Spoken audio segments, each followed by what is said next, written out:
দেখো ইতিমধ্যে বলে রাখি যে আরো কিন্তু স্টেট ফোর্স বাড়ানো হলো 500 জন এবং 23,500 হলো। অর্থাৎ বোঝা যাচ্ছে সিপি এবং ডিডির সাথে বৈঠকের পর রাজ্য নির্বাচন কমিশন কিন্তু আরো ফোর্স বাড়ানোর সিদ্ধান্ত নিয়েছে। অন্যদিকে বলে রাখি যে রাজ্য নির্বাচন কমিশন কিন্তু 0 টলারেন্স নিচ্ছে। সেক্ষেত্রে যদি একটুখানি ভাগ বলে দিচ্ছি কিভাবে কোন কোন বুথে কিভাবে থাকবে। ভোট গ্রহণ কেন্দ্রে যদি একটি বুথ থাকে সেখানে একজন এসআই, 2 জন সশস্ত্র পুলিশ, 1 জন লাঠিধারী পুলিশ থাকবে। 2টি বুথ থাকলে 1 জন এসআই, 2 জন সশস্ত্র পুলিশ এবং 2 জন লাঠিধারী পুলিশ থাকবে।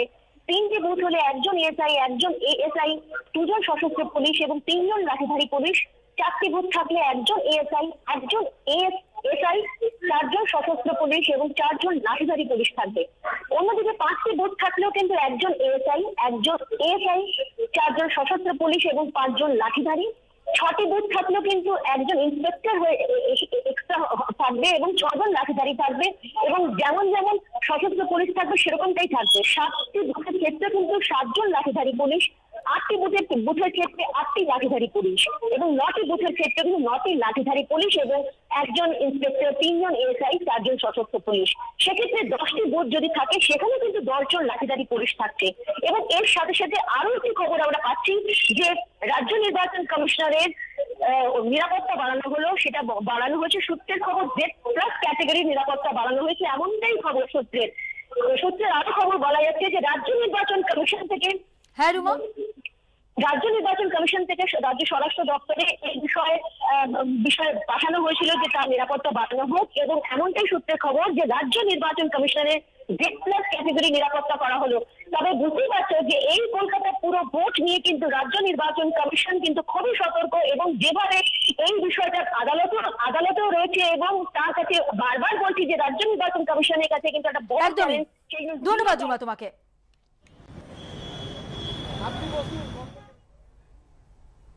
তৃণমূলের প্রত্যাবর্তনের পর হাওড়ার ডোম জুড়ে বিক্ষোভের মুখে রাজীব বন্দ্যোপাধ্যায়। প্রাক্তন ব্লক সভাপতির মৃত্যুর পর আজ এলাকায় গেলে রাজীব বন্দ্যোপাধ্যায়কে কালো পতাকা দেখানোর অভিযোগ বিধায়ক অনুগামীদের বিরুদ্ধে।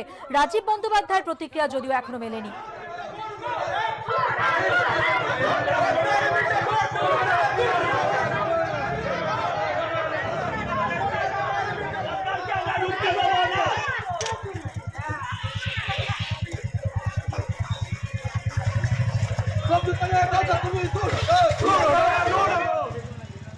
তৃণমূল কংগ্রেস এরকম ধরনের কোনো কর্মসূচি নেই। এলাকার গ্রামবাসী যদি করে থাকে, উনি থাকাকালীন যে ব্যবহার মানুষের সঙ্গে করেছেন এবং ইলেকশনের সময় যেভাবে এলাকার ছেলেদেরকে যেভাবে অত্যাচার করেছে তারই প্রতিক্রিয়া হতে পারে। গ্রামবাসীরা, আমি যদি কোনো অন্যায় কাজ করি গ্রামবাসীরা আমার বিরুদ্ধে বিক্ষোভ দেখাতেই পারে। বর্তমানে তৃণমূলে আছে তার মানে তো এই নয় যে তৃণমূলের লোক তো করেনি, করেছে গ্রামবাসীরা। বাবা মারা গেছেন, তাই উনি আমাকে ফোন করে বললেন যে আমি এখনই যাচ্ছি বাবা।